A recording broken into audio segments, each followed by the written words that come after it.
இந்த மாதிரி ஒரு அறிவிப்பை தான் இத்தனை நாள் எதிர்பார்த்து காத்திருந்தாங்க. திரைப்படங்களில் மட்டுமே இந்த மாதிரி அறிவிப்புகள்லாம் இருக்கும். ஆனால் நிஜத்தில் வந்து இப்போ முதலமைச்சர் விஜய் அவர்கள் வந்து பண்ணியிருக்காங்க. என்ன நடந்திருக்கு டீட்டெயிலாக பேசலாம். அதாவது வந்து முதலமைச்சர் விஜய் அவர்கள் அடுத்தடுத்து புதிய திட்டங்களை வந்து அறிவித்து கொண்டிருக்கிறாங்க. இது வந்து தமிழக மக்களுக்கு பெரும் இன்பத்தை வந்து ஏற்படுத்தியிருக்கு.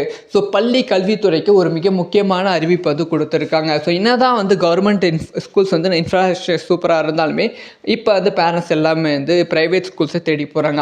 அந்த ஒரு விஷயத்தை ப்ரைவேட் ஸ்கூல்ஸ் வந்து யூட்டிலைஸ் பண்ணிவிட்டு ஸோ அவங்க ஃபீஸ் வந்து ரொம்ப அதிகப்படுத்தியிருக்காங்க. எல்கேஜிக்கு மட்டுமே 1 lakh 2 lakh மேலே ஃபீஸ் வந்து வாங்குறாங்க. இந்த ஒரு விஷயம் ஸ்டாப் பண்ணுவதற்காக இதுக்கு மேலே வந்து எவ்வளோ ஃபீஸ் வாங்குறீங்க அது எல்லாமே வெளிப்படையாக இருக்கணும். ஸோ அட்வர்டைஸ்மெண்ட்டில் அதையும் நீங்கள் போடணும் அப்படிங்கிற விஷயத்த சொல்லியிருக்காங்க. இத்தனை நாளாக வந்து திரைப்படங்களை மட்டுமே இந்த மாதிரி காட்சிகளாக பார்த்துட்டு இருந்தோம். அதாவது வந்து ஒரு அளவுக்கு தான் ஃபீஸ் வாங்கணும் அந்த மாதிரி ஒரு சிஸ்டம் வந்து இருந்தது. ஆனால் இப்போ நிஜத்தில் வந்து விஜய் அவர்களே இம்ப்ளிமெண்ட் பண்ணியிருக்காங்க. ஸோ அதிகபட்சமாக யாருமே வந்து ஃபீஸ் வாங்கக்கூடாது அப்படிங்கிற உத்தரவு வந்து போட்டிருக்காங்க.